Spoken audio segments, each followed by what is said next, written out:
Hello， 我是训六。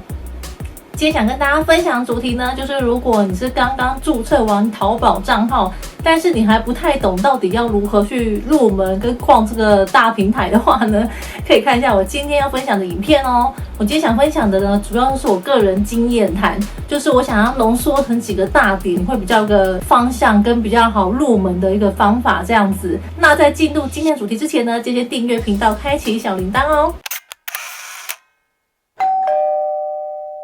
首先呢，像我们在逛网拍的时候，最常做一件事情就是搜寻嘛。你会先搜寻你想买的服饰的关键字。那通常像我们打完以后，你会看到非常多一模一样照片的卖场。这时候你就会想说，到底要买哪一间卖场呢？我刚开始在逛的时候，我真的也是一头雾水。我觉得每一家看起来都一模一样，到底要买哪一个？因为他们最大的差别只是售价不一样啊。那我先讲撇除售价这方面来讲的话呢，如果你不知道逛哪一间的话，你可以先从关注数开始做参考。通常关注数呢，我觉得像那种几百万的话是非常安全的，就那种100万、200万、300万，通常这种卖场的话，他卖的衣服的品质，就是如果说很便宜的话，品质也不会到太差。但是一定也会有那种虽然关注数不多，但是衣服品质也不错的，一定也有。就是如果你根本不知道哪一间卖场比较好的话，你可以先从关注数比较多的那样卖场开始逛起。我觉得看关注数还蛮准的，就是可以让你当个依据。然后再来第二点，我觉得看评价。一样商品它一定会有评价嘛。假如它这件商品是新的，然后目前没有评价的话，除非那一间的关注数很多，我会愿意挑战，我会比较相信这间卖场卖的东西的品质。撇除关注数的话，单看评价，我觉得这也是蛮准的依据。先从负评开始看。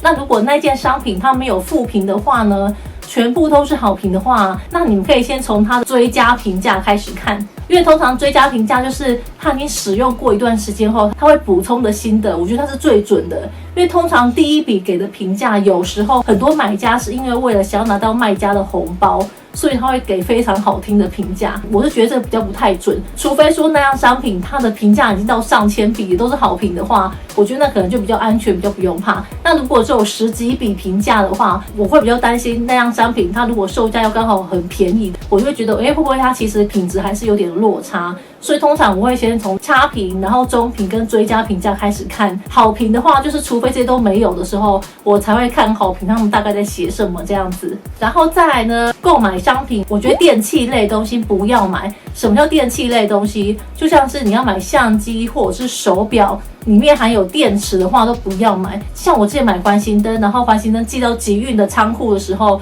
就被仓库退回来了，因为原因就是在于我的环形灯里面有电池。那我来讲一下集运呢，简单来说就是个仓库，就是它可以把你在不同 A、B、C、D 各种不同卖场买的商品全部进到同一个仓库里面，然后让同一个仓库先帮你保管，等你这些商品全部收到后，它会再统一帮你计算它的运费，再一次寄来台湾。集运的话，大概平均要等2个礼拜吧，就包括它出货到仓库，然后从仓库再寄来台湾，大概2个礼拜时间才会收到。那说到运费到底是如何计算呢？从淘宝寄来台湾的运费，基本上它是根据重量来算的。就是如果说你在 A、B 这2个卖场看到同样的上衣跟同样的裙子，你在 A 卖场直接买这件上衣跟这件裙子，跟你在 A 卖场买裙子 ，B 卖场买上衣，这2样的买法加起来运费是一模一样的。所以说你今天在淘宝买东西，你不用担心说我一定要在同一个卖场买，好像会比较节省运费，基本上不会。在同一个卖场买的好处就是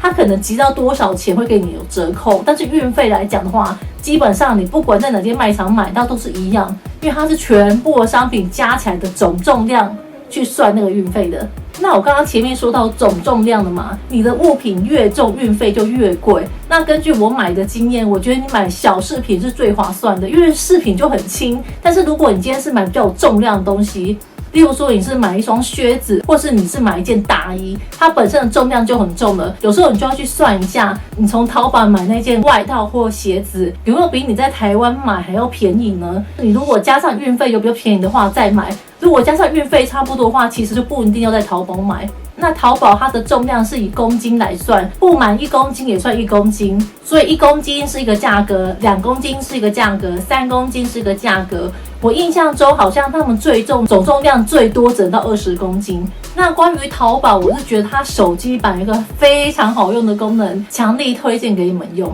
打开手机上面会有个扫一扫，点下去以后选择拍立涛。假设说你今天想要找这顶帽子，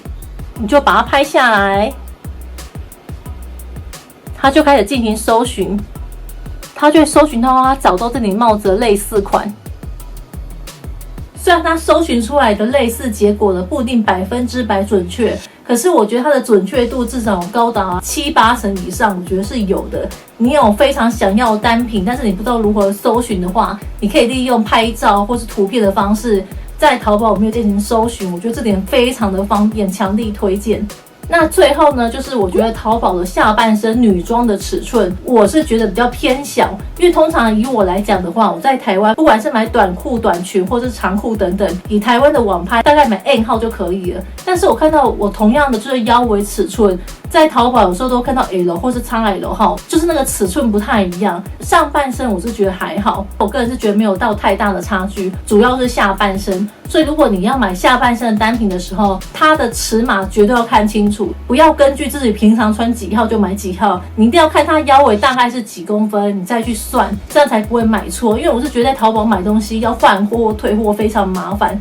我个人目前是没有到换货跟退货过，就是买来如果真的不喜欢就算这样子。只是我是觉得下半身根据我目前买下，我是觉得比较偏小啦。关于今天分享呢，最主要是根据我个人的经验，所以我把这些小重点呢就拍成影片，想要分享给你们这样子。希望这支影片对你们有帮助哦。如果你们也喜欢逛淘宝的话，请留言告诉我你们最喜欢逛哪间卖场呢？